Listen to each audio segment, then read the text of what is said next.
In this video, I'm going to talk about how to eat a raw till dinner diet, and I'm also going to show you what I'm eating today. So this was at the gym earlier in the day. This is at 11 a.m., 11:30 a.m.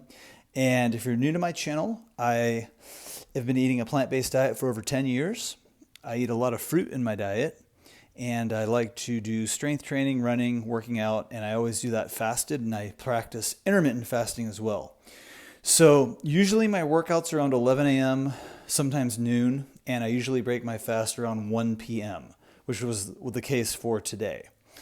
And I'm strength training 3 days a week, sometimes 4 days a week, depending on the routine that I'm doing. And I'm also running 2 to 3 days a week, kind of depending on the routine.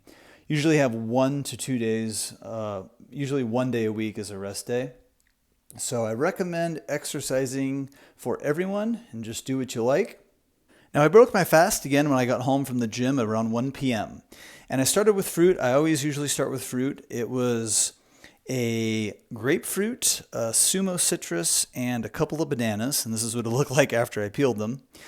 And a couple of tips if you're looking to eat a lot more raw foods in your diet. First of all, you're going to have to remember that raw foods like fruits and vegetables and greens, they are high in fiber and water. So you're going to have to eat a lot more volume compared to what you were used to eating before, likely. So you're going to have to add a lot more volume, a lot more actual food.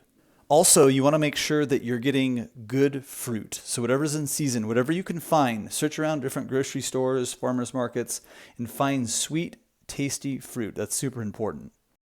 The next up at around 3 p.m., I made this smoothie. And this smoothie had 2 cups of frozen blueberries, 2 cups of frozen strawberries.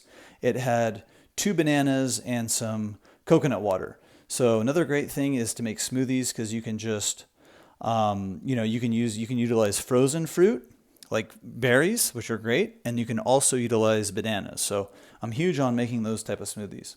Then at 4:30, I had a little snack before dinner, and that was a cucumber and an apple. And again, it's super important to eat a lot of food that's rich in water and fiber. That's the type of food that we do the best with. Then at 6 p.m. it was dinner time, so I had this big salad. It had a bunch of mixed greens on the bottom, had quinoa, avocado, craisins, some nuts, and a sweet potato. And then with that, I did have some homemade sourdough bread, and I had peanut butter on that, had 4 pieces of that. So that was it for the day. And also make sure to check out my plant-based recipe ebook. It's in the description box below. Check it out, called The Ultimate Plant-Based Meal Plan. Thanks for watching. Make sure you give a thumbs up, leave me a comment, let me know your thoughts, and I hope you have a great day. We'll talk to everyone soon. Bye-bye.